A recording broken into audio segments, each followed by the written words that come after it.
Lockdown को 31 मई तक बढ़ा दिया गया है।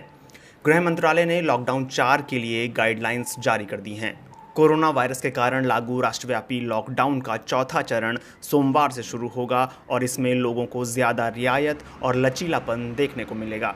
देश में सभी तरह की घरेलू और अंतर्राष्ट्रीय विमान यात्राएं बंद रहेंगी। हालांकि घरेलू मेडिकल सेवाओं, घरेलू एयर एम्बुलेंस को छूट रहेगी। मेट्रो सेवाएं बंद रहेंगी।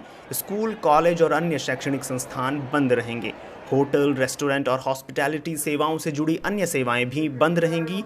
हालांकि जो सेवाएं हाउसिंग हेल्थ पॉलिसी, सरकारी कर्मचारी, हेल्थ केयर वर्कर्स या कहीं फंसे हुए लोगों को ले जाने वाली सेवाएं हैं, वो चालू रहेंगी। इसी दौरान बस डिपो, रेलवे स्टेशन और एयरपोर्ट पर कैंटीन भी चल सकती है। जो रेस्टोरेंट होम डिलीवरी की सुविधा दे सकते हैं, उन्हें किचन चालू करने की मंजूरी मिल सकती है।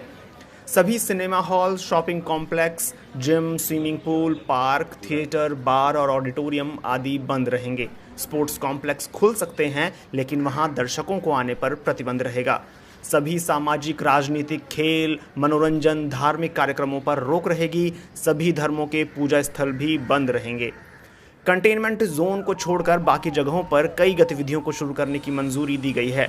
इंटरस्टेट बसों को चलाने की मंजूरी है। इसके लिए राज्यों को आपस में तालमेल बैठाना होगा। वहीं राज्यों और केंद्र शासित प्रदेशों के अंदर चलने वाला यातायात भी शुरू किया जा सकता है। लोगों की गतिविधियों के लिए तय किए गए स्टैंडर्ड ऑपरेटिंग प्रोसीजर्स के तहत गतिविधियां भी जारी रहेंगी। कौन सी जगह रेड, ग्रीन और ऑरेंज जोन में आएगी, इसका फैसला राज्य सरकारें खुद लेंगी। यह फैसला करते हुए उन्हें स्वास्थ्य मंत्रालय के मानकों का ध्यान रखना होगा। रेड और ऑरेंज जोन में कौन से इलाके कंटेनमेंट जोन और बफर जोन में आने चाहिए, इसका फैसला जिला प्रशासन करेगा। कंटेनमेंट जोन में सिर्फ आवश्यक सेवाओं को ही चालू रहने की मंजूरी रहेगी। इन इलाकों से लोगों को बाहर दूसरी जगहों पर जाने पर सख्त मनाही रहेगी। हालांकि मेडिकल इमरजेंसी की हालत में दूसरी जगह जाया जा सकता है। कंटेनमेंट जोन में घर घर जाकर सर्विलांस किया जाएगा। सभी जगहों पर आवश्यक सेवाओं को छोड़कर शाम 7 बजे से सुबह 7 बजे तक बाहर घूमने की मनाही रहेगी। स्थानीय प्रशासन इस दौरान इलाके में धारा 144 को सख्ती से लागू करेगा। निर्देशों में यह भी कहा गया है कि 65 साल से ज़्यादा बुजुर्ग लोग, बीमार, गर्भवती महिलाएं और 10 साल से कम उम्र के बच्चे बहुत ज़रूरी काम होने पर ही घर से बाहर निकलें, वरना घरों के भीतर ही रहें। ऐसा भी कहा गया है कि जिन गतिविधियों पर अलग से पाबंदियां लगाई गई हैं, उनके अलावा बाकी सभी की इजाज़त होगी।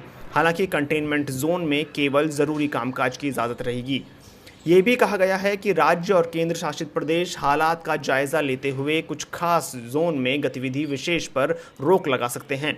निर्देशों में आरोग्य सेतु ऐप का जिक्र किया गया है। ऐसा कहा गया है कि ये ऐप संभावित खतरे की जानकारी देकर ढाल का काम करती है। दफ्तरों में लोगों की सुरक्षा का ख्याल रखने के लिए सभी कर्मचारी कंपैटिबल मोबाइल फ़ोन में ये ऐप डाउनलोड करें और इस्तेमाल करें। इस बारे में ज़िला प्रशासन सभी लोगों को इस ऐप को इंस्टॉल कर अपना हेल्थ स्टेटस डालने का निर्देश दे सकता है।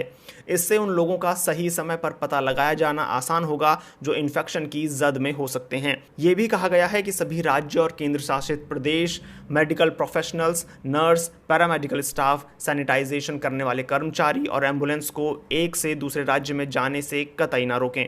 साथ ही सामान ले जाने वाले ट्रकों को भी एक राज्य से दूसरे राज्य में जाने की इजाज़त दी जाएगी। हालांकि इस दौरान कोई भी राज्य किसी पड़ोसी देश के साथ सामान की आवाजाही नहीं कर सकता। जो कोई भी शख्स इन तमाम दिशा निर्देशों का उल्लंघन करता हुआ पाया जाएगा, उसके खिलाफ सख्त कार्रवाई की